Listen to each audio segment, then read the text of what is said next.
दोस्तों जरा आंख बंद करो और सोचो, एक शिव भक्त जिसने 6 महीने पहले पैसे जोड़ने शुरू किए थे, जिसने हर सुबह 5 बजे उठकर 10 किलोमीटर चलने की प्रैक्टिस की, जिसने कड़ाके की बर्फ में ऑक्सीजन की कमी में बम बम भोले का जयकारा लगाते हुए 14,000 फीट की चढ़ाई चढ़ी, और जब वो हाँफते कांपते नम आंखों से पवित्र अमरनाथ गुफा के अंदर पहुंचा तो सामने बाबा थे ही नहीं। बाबा बर्फानी समय से हफ्तों पहले अंतर ध्यान हो चुके थे। उस भक्त के दिल पर क्या बीती होगी, जिस मन्नत के लिए वो आया था वो अधूरी रह गई। सच बोलूं, हाल के सालों में ये मंजर आम हो गया है। साल 2024 में ही देख लो, 52 दिनों की यात्रा प्लान थी। 29 जून को यात्रा शुरू हुई और 5 जुलाई आते आते सिर्फ 7 दिनों में बाबा बर्फानी का पावन स्वरूप 1 फीट से भी कम रह गया था। श्री अमरनाथ जी श्राइन बोर्ड के डेटा के मुताबिक 4.5 लाख से ज़्यादा रजिस्टर्ड भक्त थे। आधे से ज़्यादा बेचारे दर्शन के इंतजार में बेस कैंप में ही बैठे रह गए और बाबा अंतर्ध्यान हो गए। श्रद्धालुओं की आंखों में आंसू हैं, दिल में मायूसी है और जुबान पर एक ही सवाल, भोलेनाथ हमसे रूठ क्यों गए। देखो भाई, आज मैं किसी सरकार को, किसी सिस्टम को कोसने नहीं बैठा हूं, क्योंकि हम सब जानते हैं कि एसी कमरों में बैठे लोगों को हमारी आस्था के दर्द का अंदाजा नहीं है। आज सवाल मैं आपसे पूछ रहा हूं, आप खुद से पूछो, दिल पर हाथ रखकर बताओ, ऐसा बार बार क्यों हो रहा है? क्यों बाबा बर्फानी हर साल पहले से जल्दी अंतर्ध्यान हो रहे हैं? क्या ये सिर्फ भगवान की मर्जी है या फिर कहीं ना कहीं हमारी भी गलती है? आज का ये वीडियो दिमाग से नहीं, दिल से देखना, क्योंकि ये बात सिर्फ बर्फ की नहीं, हमारी आस्था की है। मेरे दादाजी बताते थे कि वो 1990 के दशक में जब अमरनाथ गए थे तो बाबा का स्वरूप 18 से 22 फीट का होता था। गुफा के अंदर पूरा का पूरा पहाड़ लगता था बर्फ का, और सबसे बड़ी बात, सावन का पूरा महीना 40 से 45 दिन तक बाबा वैसे के वैसे विराजमान रहते थे। विदेशी फोटोग्राफर आते थे उस चमत्कार को कैमरे में कैद करने। वो नज़ारा अलग ही था भाई। लेकिन आज 23 मई को जब सेना के जवानों ने पहली बार गुफा की चेकिंग की, तब शिवलिंग का आकार लगभग 7 फीट था। 29 जून को जब प्रथम पूजा हुई, महामहिम उपराज्यपाल जी ने पूजा की, तब तक ये 5 फीट हो चुका था। और यात्रा शुरू होने के सिर्फ 7 दिन के अंदर 5 जुलाई तक ये घटकर बमुश्किल से 1 फीट रह गया। मतलब सोचो, 52 दिन की यात्रा थी, पर बाबा 5 से 6 दिन में ही विदा हो गए। 4.5 लाख में से 3 लाख लोग तो बालटाल और पहलगाम में ही थे। उनका क्या? और भाई, ये कोई 1 साल की बात नहीं है, ये पैटर्न बन चुका है। आंकड़े देख लो, 2018 में 29 दिनों में बाबा अंतर्ध्यान, 2022 में 28 दिन, 2023 में हालात और खराब, सिर्फ 15 दिन, 2024 में तो रिकॉर्ड टूट गया, केवल 7 दिन। हर साल टाइम कम होता जा रहा है। प्रकृति हमें हर साल एक थप्पड़ मारकर सिग्नल दे रही है, वार्निंग दे रही है, पर हम हैं कि आंख कान बंद करके बैठे हैं। अगले साल देख लेंगे बोलकर टाल देते हैं, पर कब तक? अब जरा साइंस समझो। अमरनाथ गुफा कोई नॉर्मल गुफा नहीं है, ये एक माइक्रो क्लाइमेट जोन है। मतलब इसका अपना एक नाजुक मौसम है, अपना टेम्परेचर है। ऊपर पहाड़ों से बूंद बूंद पानी टपकता है। गुफा के अंदर अगर तापमान -2 -3 डिग्री पर लॉक्ड रहे तो वो पानी जमकर बर्फ का शिवलिंग बनता है। ये बैलेंस करोड़ों साल से चल रहा है। प्रकृति का अपना थर्मोस्टेट है। पर अब सोचो, जब एक दिन में 15,000 20,000 लोग उस छोटी सी गुफा में घुसते हैं तो क्या होता है? हर इंसान का शरीर 37 डिग्री सेल्सियस का हीटर है। 20,000 हीटर एक साथ चलाओगे तो कमरा गर्म तो होगा ही कि नहीं? ऊपर से हम सबकी गर्म सांसें, CO2, वो सब मिलकर गुफा का तापमान 0 से ऊपर ले जाती हैं। गुजरात यूनिवर्सिटी की 2022 की एक स्टडी कहती है कि पीक आवर में गुफा का तापमान 4 से 5 डिग्री तक बढ़ जाता है। नतीजा, जो पानी जमकर शिवलिंग बनता था वो अब जमने की बजाय पिघलने लगता है।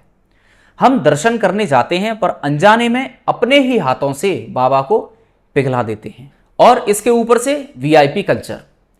भाई, बुजुर्ग, बीमार, दिव्यांग के लिए हेलीकॉप्टर सेवा ठीक है, पुण्य का काम है, पर आजकल हो क्या रहा है?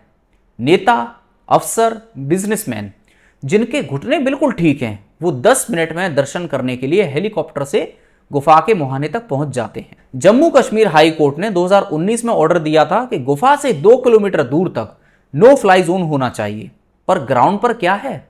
हेलीकॉप्टर के इंजन से 800 डिग्री सेल्सियस की गर्म हवा निकलती है।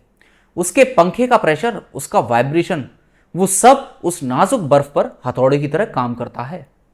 हम पैदल चलने वाले भक्त 10 दिन में जितना नुकसान नहीं करते, एक हेलीकॉप्टर 10 मिनट में कर देता है। कड़वा है पर सच है। देखो भाई, मैं विकास के खिलाफ बिल्कुल नहीं हूं। बुजुर्गों के लिए रास्ते आसान होने चाहिए, मेडिकल सुविधा होनी चाहिए। जब हमारे पिताजी गए थे सन 95 में, तो 15 दिन का ट्रैक था, कच्चा रास्ता था, जंगली जानवरों का खतरा भी था। आज 3 दिन में यात्रा हो जाती है। ये अच्छा है, पर सवाल ये है, लिमिट क्या है? हमने सुविधाओं के नाम पर पहाड़ों का सीना चीरना शुरू कर दिया। बालटाल से लेकर डोमेल तक, पंचतरणी तक, जहां देखो जेसीबी चल रही है। पहाड़ जो हजारों साल से वैसे के वैसे खड़े थे, उन्हें डायनामाइट से उड़ा रहे हैं। गुफा से सिर्फ 1 किलोमीटर दूर सैकड़ों लंगर लगते हैं। वहां दिन रात भंडारे बनते हैं, चूल्हे जलते हैं, जनरेटर चलते हैं।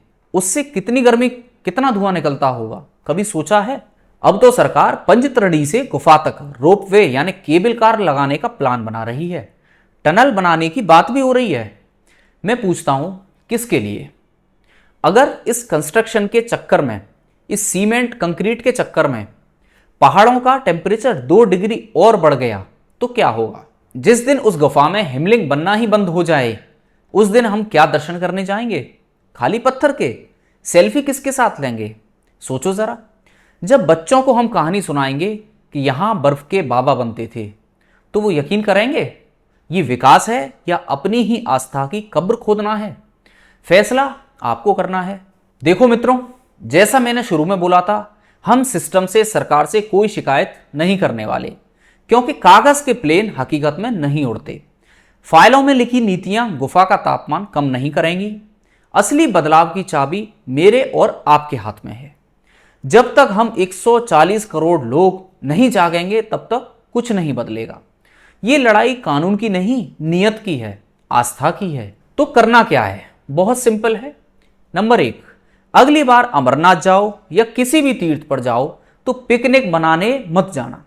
तीर्थ करने जाना, वहां डीजे बजाने, रील बनाने या कचरा फैलाने मत जाना। जो पानी की बोतल, जो चिप्स का पैकेट आप लेकर जाते हो ना, उसे वापस नीचे लेकर आओ। पहाड़ को डस्टबिन मत समझो। नंबर 2, अगर आप फिट हो, जवान हो, तो हेलीकॉप्टर मत लो भाई। उस बुजुर्ग को दे दो जिसे सच में जरूरत है। पैदल चलो। महादेव तक पहुंचने का रास्ता जितना कठिन होगा, दर्शन की कीमत उतनी ज्यादा होगी। सुविधा के चक्कर में आस्था को मत बेचो। याद रखना, महादेव, भोलेनाथ, वो तो अविनाशी हैं। उन्हें हमारे फूल, प्रसाद, सोने चांदी की जरूरत नहीं है। उन्हें जरूरत है सिर्फ एक चीज की, कि हम उनके बनाए इस खूबसूरत संसार, इन पवित्र पहाड़ों, इन नदियों की रक्षा करें। यही उनके लिए सबसे बड़ी पूजा है, सबसे बड़ा चढ़ावा है। अगर आज हम नहीं जागे, अगर आज हमने आवाज नहीं उठाई, तो सच कह रहा हूं दोस्तों, हमारी आने वाली पीढ़ी गूगल पर सर्च करेगी अमरनाथ आइस शिवलिंग और सिर्फ पुरानी फोटो देखेगी। वो हमसे पूछेगी, पापा आपने बाबा को बचाया क्यों नहीं? उस दिन हमारे पास कोई जवाब नहीं होगा। दोस्तों, आज का ये वीडियो किसी व्यूज के लिए नहीं था, किसी सरकार को गाली देने के लिए नहीं था। ये वीडियो था मेरे दिल की बात से आपके दिल तक। बाबा बर्फानी का हर साल जल्दी अंतर्ध्यान हो जाना, ये हम सबके लिए एक थप्पड़ है, एक चेतावनी है। अगर आप भी इस दर्द को, इस डर को महसूस कर पा रहे हो ना, तो प्लीज चुप मत रहना। आपका कोई पर्सनल एक्सपीरियंस है अमरनाथ यात्रा का? आपने 10 साल पहले बाबा के दर्शन किए थे और अब किए, क्या फर्क लगा? अपनी बात, अपना सुझाव कि हम बाबा को कैसे बचा सकते हैं, नीचे कमेंट बॉक्स में जरूर लिखना। तो इस वीडियो को महादेव के हर भक्त के साथ शेयर जरूर करना। हो सकता है एक शेयर से किसी की आंखें खुल जाएं। और ऐसे ही सच्चे ग्राउंड से जुड़े मुद्दों के लिए, हमारे परिवार से जुड़ने के लिए चैनल को सब्सक्राइब भी जरूर कर लेना। तो जल्दी मिलेंगे आपसे एक नई वीडियो के साथ। तब तक के लिए स्वस्थ रहिए, मस्त रहिए। नमस्कार।